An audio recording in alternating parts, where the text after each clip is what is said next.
So, New York Governor Kathy Hochul recently signed into law a new legislation expanding New York State's paid family leave. Take a look at what she had to say about it. Washington, let's get it done.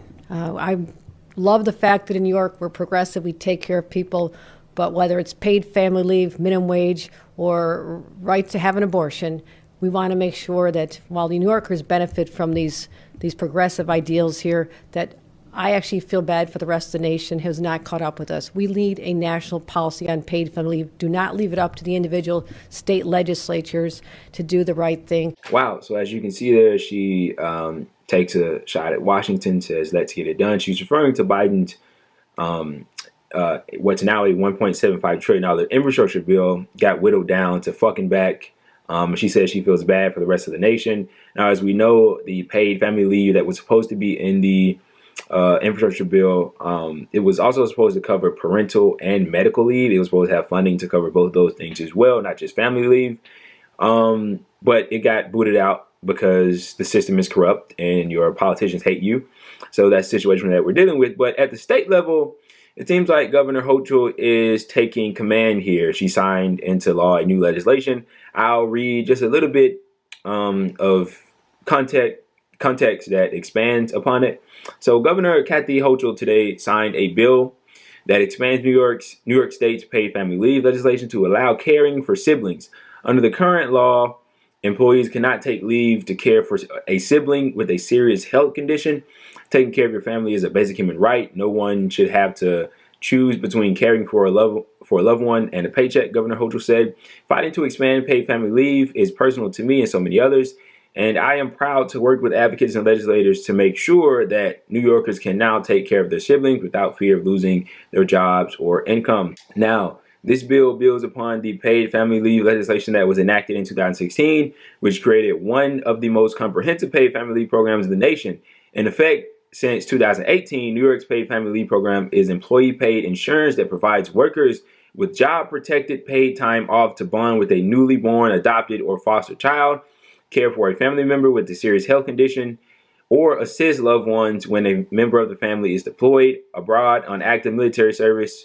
Paid family leave may also be available in some situations when an employee or their minor dependent child is under an order of quarantine or isolation due to COVID-19.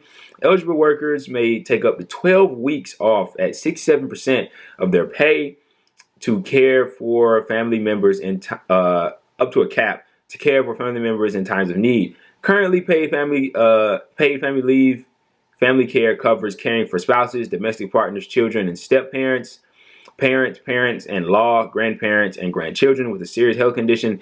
Through this legislation, the definition of family members expands to include siblings. This includes biological siblings, adopted siblings, step-siblings, half-siblings. These family members can live outside of New York State and even outside of the country.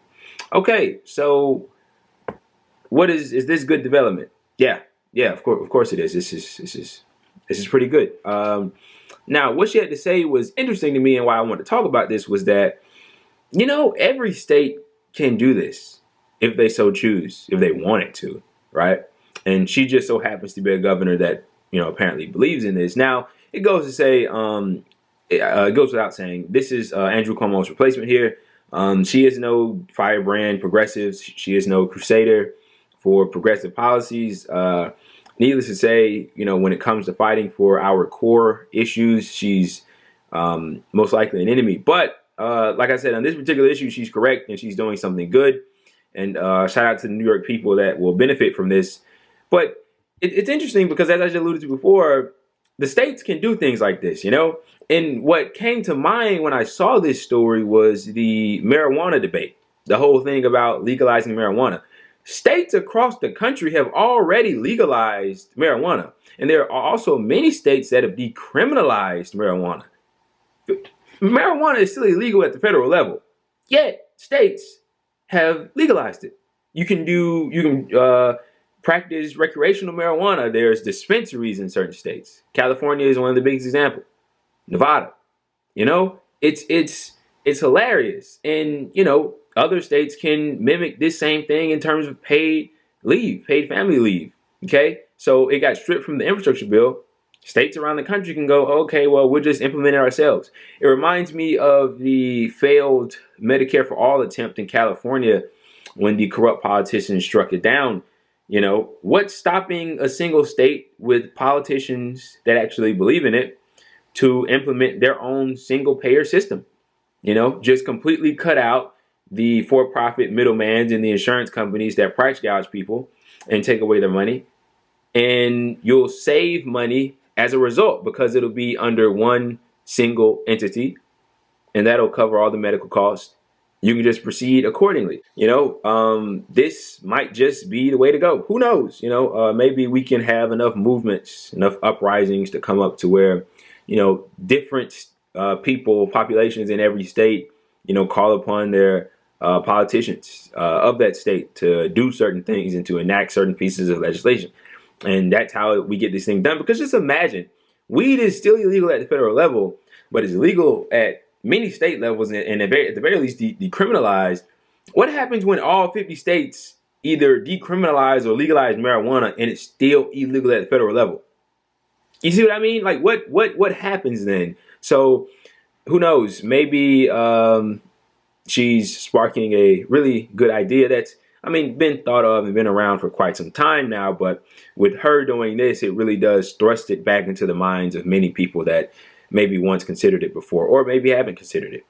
So, you know, it's very interesting. But of course, at the state level, the politics don't get much different than they are at the federal level. There's still many corrupt individuals, people that whose ideals don't align with those that may or may not support them, you know, with the people at large. So, of course, there's still that problem there. There's still corruption going on and all the rest of it.